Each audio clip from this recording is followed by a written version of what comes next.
Hello everyone, welcome back to the IDRiM podcast. And today we will still with the ADN for highlighting their global campaign of the International Awareness Day for Avoidable Death AAD4D in this year's. So in this episode, we have a special guest from Pakistan that will talk about their global campaign. So here we have Mr. Arkoneil Ghosh Hello. and Miss Anushka Koner, Hello. and they will talk about what they are doing in the campaign. And first of all, let's ask them.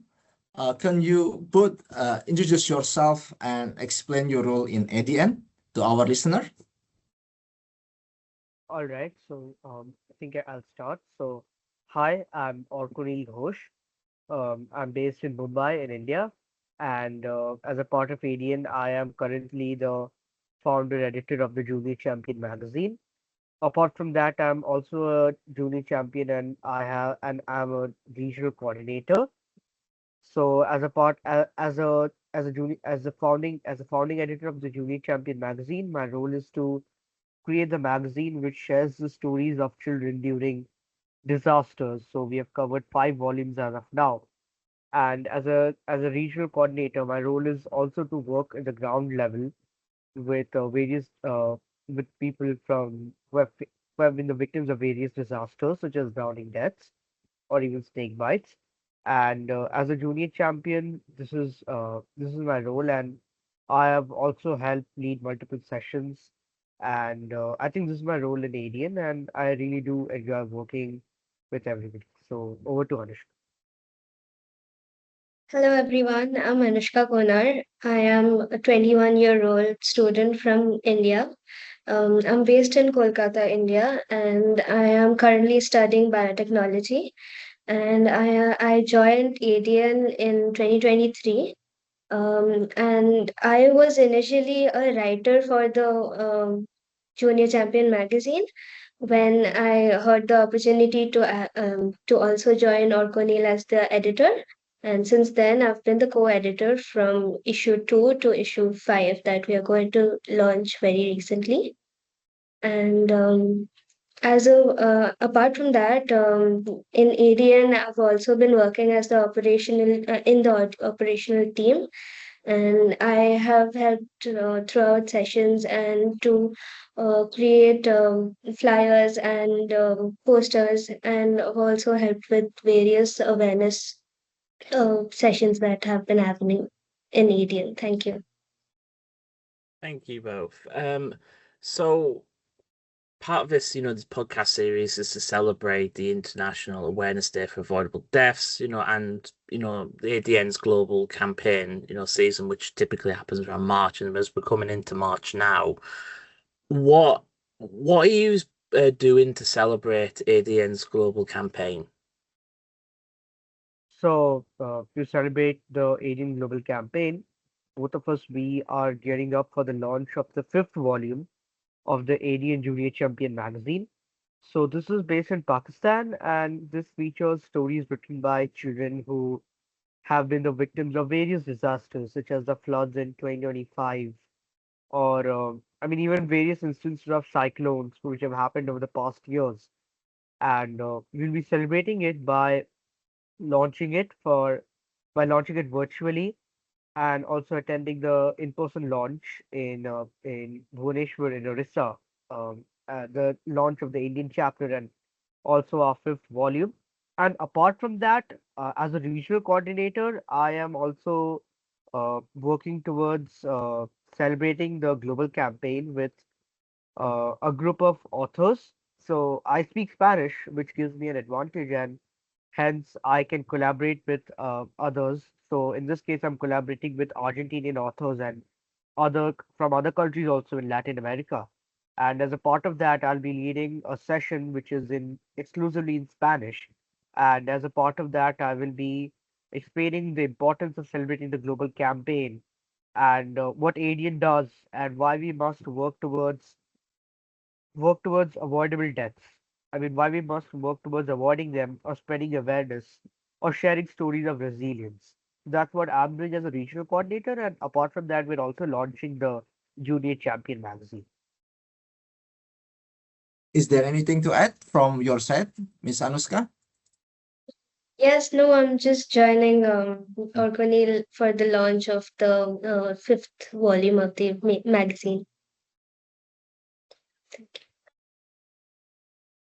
So looking at how this launching of the magazines and you yourself, Mr. Arkoneil, is basically it was interesting that you speak Spanish and connect with the people across the globe for this. Is there Yes. also relations of both of these roles between you as the one working with the magazines and you as a regional coordinators? Is that like it's make the work easier in the way, or you will Yes. also can highlight the one from the Spanish sites and integrate it in as one in the magazines?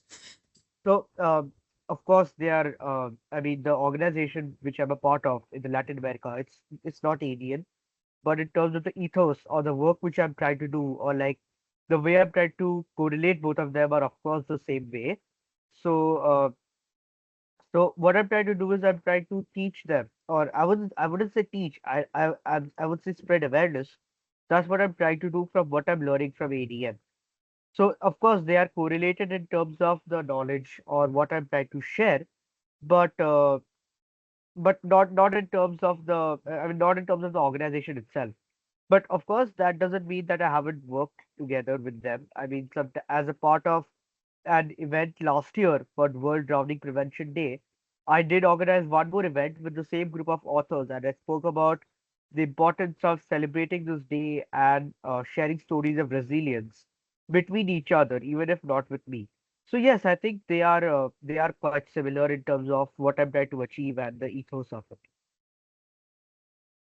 Okay, so I noticed about can you talk us a bit more about the junior chapters, junior, campaigns, because when we think junior in academia world and in revolving around disasters, we typically think of, master's students, PhD students, but in ADN's case that it's a bit different, isn't it? Yes. It's very different today. Can you explain how it's a bit different?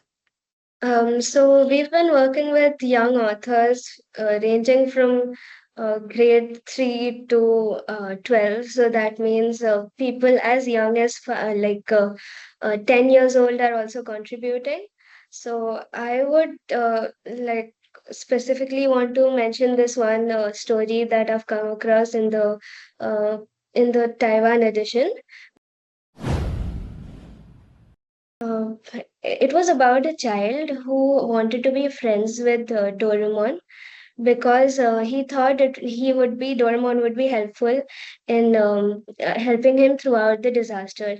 So this just shows how children bring creativity to disaster management and how they do not fear disasters. And while they make it creative and use their imagination to make it more helpful. So yes, that's what I would like to say. Do you have anything more to add, or Panil? No, I think I totally agree with what you're saying, Anushka. I mean, the definition, of course, changes, and the story about the Doraemon is a perfect Yes. example of what you're trying to highlight. So, yeah. Yes.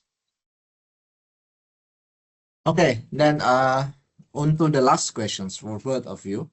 Or since you will be launching these magazines with highlighting the stories, basically what is the aims that by launching these stories? What is the greater message for people to read or to get by reading this the new chapters? And also in the end, please also put the way perhaps or explain the way how people can access this magazine so more people can read it. So, so what we want to highlight with this magazine is, of course, the backdrop in which this is set. So, like I said, most of the stories are set with the backdrop of the cyclone Biparjoy, which happened in 2024 in the Bay of Bengal and even in parts of Arabian Sea. And we also want to highlight the floods which happened in August 2025. and more such small floods or such avoidable death cases which happen in Pakistan.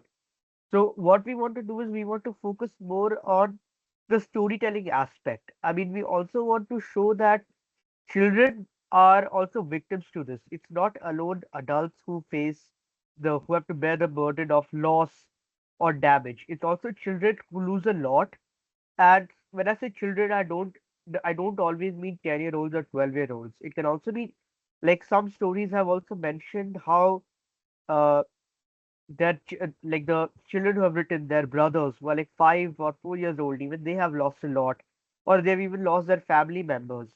So I want the audience or the readers to realize that even children bear this and how they overcome, because their manner of coping or realizing something has happened and then moving on is quite different. And we want to emphasize on that a lot. And as to do with the reading, we ha- uh, so we are working on a readership strategy, which allows us to disseminate our magazine throughout the world.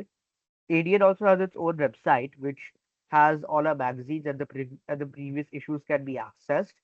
And it also mostly depends on the word of mouth. I mean, how people talk to within themselves that, oh, hey, there's a magazine which talks about how children have been the victims of such disasters, and then it can go on like a chain reaction, and people can also read about this. So it also depends on that, on the strategy we are pursuing uh, by writing to multiple world organizations like UNDRR, UNICEF. UNICEF works with children, so that's something we can work with. So it also works on that. Anushka, if I've missed something, maybe you can add that.